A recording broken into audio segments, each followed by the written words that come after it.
Oh, you caught me. I'm sorry. Isn't it great that these days we can sample different foods from other countries without ever having to get on an airplane? America, being the world's melting pot that it is, has just about every type of cuisine known to man. We can learn a lot about different races and cultures by studying and probably eating the foods they're known for. Bread is most probably one of the most basic foodstuffs of any nation, and just look how it varies. In Mexico and South America, they have the tortilla. Middle Eastern countries have pizza. The French has croissants. In India, they have delicious naan bread and chapatis. And what do you have in America? My favorite, white Wonder Bread. Of course, now that I know better, I eat whole grain bread. I really think that food says a lot about nations. Look at the English. They've never been famous for their food. They eat bangers and mashed potatoes with sausage, steak and kidney pie, and roast beef and Yorkshire pudding. Their food is somewhat reserved, just like the English people themselves. Everything is very plain, basic, down-to-earth, no-nonsense kind of food. While just across the English Channel, the French use every complicated sauce they can create and serve everything with a certain amount of flair.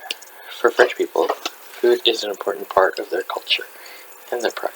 To them, every dish must be a masterpiece. Now, Italians serve wonderful food too, but they're more relaxed about it. Having spent so many years studying in Italy, I got to know that people really well, and they're very warm and comforting, just like their food. To me, there is nothing like Italian food. When you want a meal that's fun, somewhat adventurous. Nobody could get too serious eating pasta. Now, I can't think of Greek food without hearing the music of Sort of Greek, pulsing from my brain. Thank you. If you've ever seen movies or photos of the Greek islands, or read any books about Greece, you'll never know we're talking about a country filled with romance and history.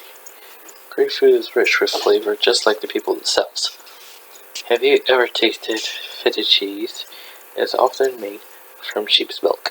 It is white and crumbly and has a strong, salty flavor, so a little can go a long way. Anytime you order a Greek salad, it will have these little teeny cubes of feta cheese in it. It will also have olives and vinegar dressing made with olive oil. When I think of Greek food, I think of bouzaka, stuffed grape leaves, and baklava. Do you just love the sound of those words?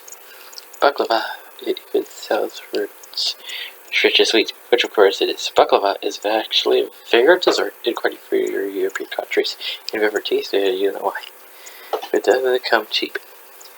For a piece this size, it will cost you a lot of cards. For a flour and a pastry, it will cost you one bread card.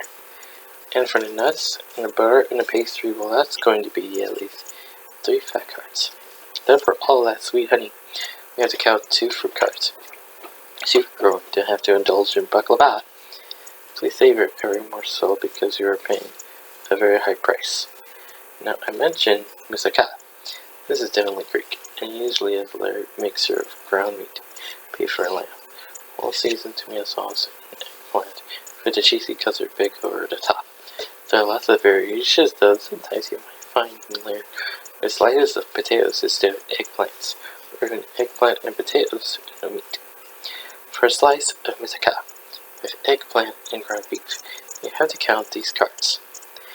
3 meat cards for the beef and the cheese, 2 vegetable cards for the eggplant and tomato, a dairy card for the milk and the sauce, and 3 fat cards for the butter and the sauce, the fat and the cheese, and the oil that is used to saute the eggplant. Look over here. Stuffed grape leaves would be a much better choice. Let's say having a serving of 1, 2, 3, 4 grape leaves in a tomato-based sauce on a plate with some rice. The leaves and the sauce would cost a vegetable card. The filling, usually your rice and ground beef for lamb, will cost you 3 meat cards and 2 bread cards. This will also include the rice on the plate, and I will count a fat card because I just know that in a Greek restaurant they aren't going to serve you anything that does have some olive oil in there somewhere. So all this Mediterranean flavor and romance does carry a certain price, but hey, You count your cards and laugh for it all. That's the name of the game. How does that dance go? Oh my goodness! Uppa, uppa, uppa.